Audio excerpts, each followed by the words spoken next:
Hello, welcome to Cult Movie Club, and today we are talking about an action movie from 1999, Jean-Claude Van Damme, Universal Soldier: The Return.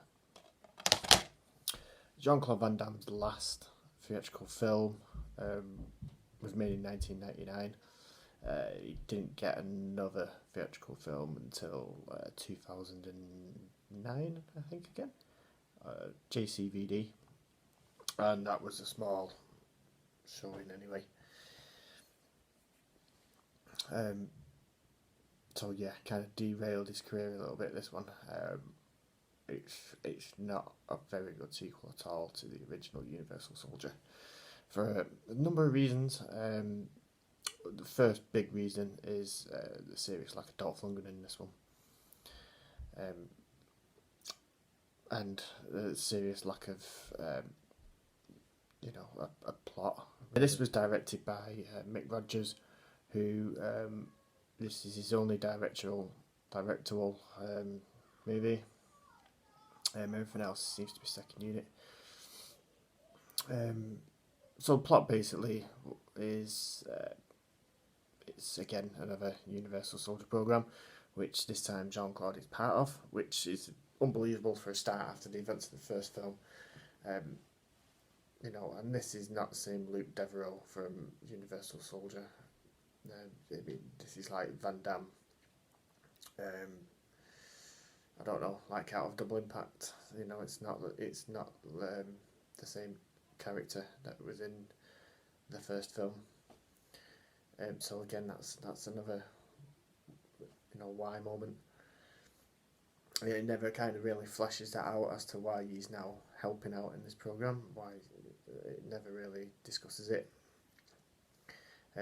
Within a brief amount of time, the program shut down. The whole thing's powered by this thing called Ceph, which is this big supercomputer, which is getting a bit self-aware and knows that it's getting shut down. So then turns rogue and gives all the orders to the Universal Soldiers to go rogue, and then explosions, fights, everything after.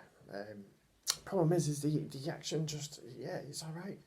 There's some big explosions in there, and this was probably still at a time where they were actually blowing stuff up, and you can kind of tell, which is cool.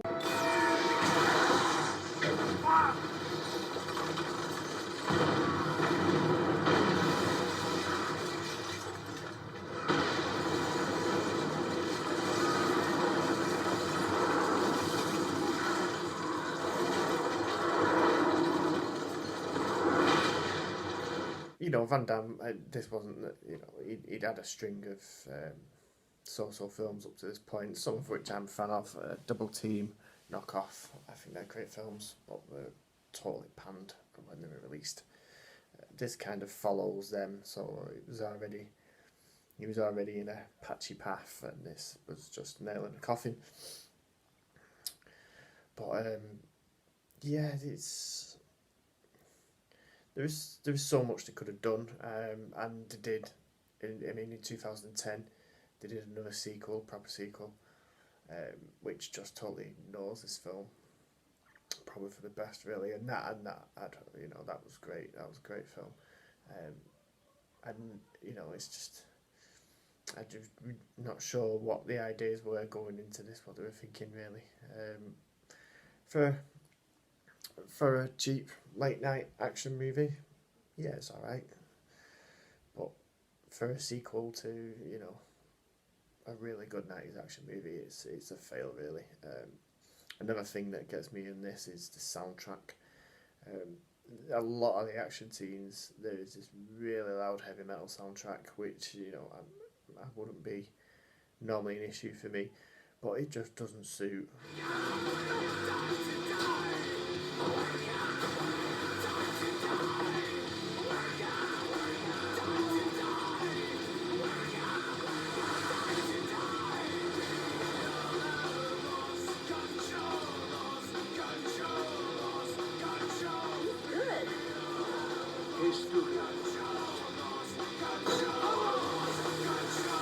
It would have definitely been better if it had a proper score. it might have added some intensity to the action scenes, made them a bit more wow. It's just kind of there, and it's so loud on top of it. You can only just hear the dialogue sometimes, and it doesn't seem to be flowing with what's happening on screen at all. So overall, not Van Damme's greatest film. Like I said before, if you ask any Van Damme fan like myself, this will be quite far down the list. As a curious cult oddity action movie, yeah, it's it's under 80 minutes. It's not offensive really. It's just,